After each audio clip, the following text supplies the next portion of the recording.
Okay. Hi. So today I am thinking about the fact that I'm in a place in my life where I'm taking care of not only myself, but um, my elders. You know, my children are adults. They're doing pretty well on their own. I'm nearby if they need me. But the bigger concern these days is the elders of the family, which is like my mother, my uncles, my aunt. I don't, yeah, yeah, aunts and, anyways, the elders. And they're all in their 80s. I'm thinking through the list of people. I'm like, yeah, they're all in their 80s, except my mother, who is in her 90s. So, this is a season of my life and my cousins' lives where we are taking care of our elders and the things that happen to them. So I'm going to tell you about a story with my mom. This is about scammers. It's so real. It's so real.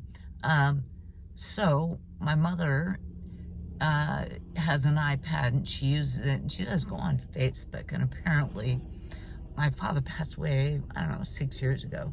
About a year after that, she got scammed online for, it was either $600 or $800, and the person online convinced her, I don't even remember how, to go to the store, some store, and buy the gift cards, the cash, and scratch off the number and give the person something like that.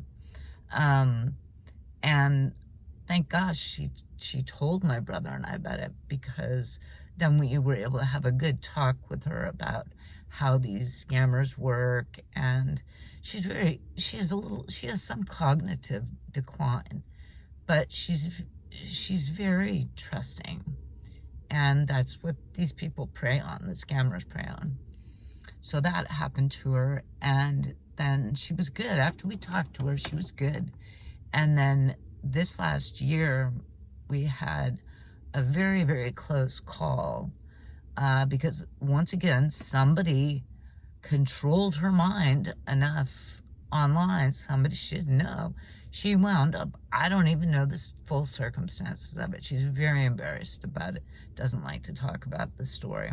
But she wound up down at her bank. She actually had, the person convinced her to get in her car, drive to the bank, and was trying to withdraw almost every penny she had in there, which wasn't a lot, but it was every penny she had in there. And luckily, the tellers at the bank have been trained to look out for this, especially with elderly people.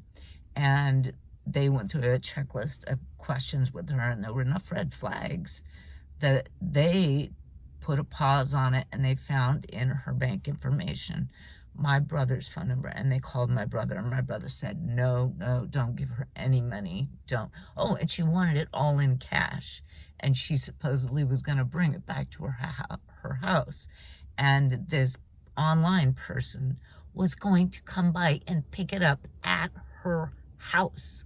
Oh my God. She gave them her phone number, or her address. They had her phone number, obviously, but she gave out her address. Anyways, while she was still at the bank, my brother got the teller on, when my brother had the teller on the phone, he got the teller to get my mother's phone and delete that person from her contacts, because my mother wouldn't have known how to do it. Anyways, so that's two things that happened to my mother. After that happened, and you know, her cognitive decline has been increasing, so she actually agreed. She never wanted to do her bills, and she agreed to sign over like custodianship and power of attorney to my brother and me. So we are on her accounts, and we pay all of her bills for her with her money, and we'll give her money, but she just has to go through us. If she wants to go, you know, she has a certain amount, she has credit cards, you know, she can go and go shopping and stuff, but And then we pay those bills, but we can see what she's been spending and if it's been questionable or not.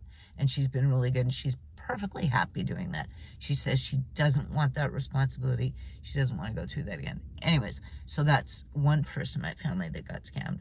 Second person that got scammed was my uncle, who is my mother's younger brother. He's 85. He lives near her, but he lives in assisted living. And he, because he's in a more incapacitated physical state, he's missing an eye. He can hardly see out of the other eye. He doesn't hear very well, and he can hardly walk for all kinds of reasons. But he, a number of years ago, gave his power of attorney over to his children. He turned everything financial over to his children because he couldn't do it anymore, which was like, thank goodness, because he spends most of the day on his iPad scrolling, and he does have a credit card with a limit, buying junk on the scrolling Flip-Flop, that website, TikTok, where you scroll and scroll. They have stores, and he buys crap. He gets boxes and boxes and boxes of junk that he buys on that app, and you can't return it. So he's got like stacks of thousands of dollars worth of junk, but whatever, that's beside the point. The story about him is that about 2 months ago, maybe 3 months ago, he started telling everyone that he is engaged to Jennifer Aniston, and he talks to her all day long on the internet, on his iPad, and yeah, I saw him about a week and a half ago, and he'll show you on his iPad, it'll be this whole, it's TikTok, and there'll be 25 different Jennifer Anistons. They're all like bots or scammers or something like that. And there are pop-up AI generated little videos of her talking, saying, hey baby, I love you. I can't wait till we get married, and we're going to buy a house together, and we're going to be so happy together. But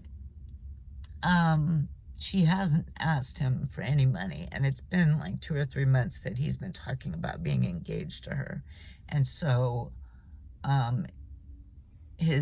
my uncle's children, my cousins, have said, you know what, if this person comes after him for money, it would have to go through us, his children.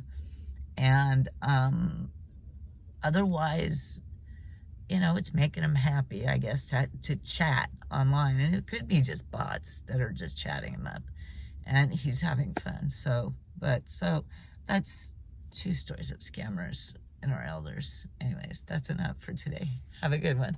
Bye.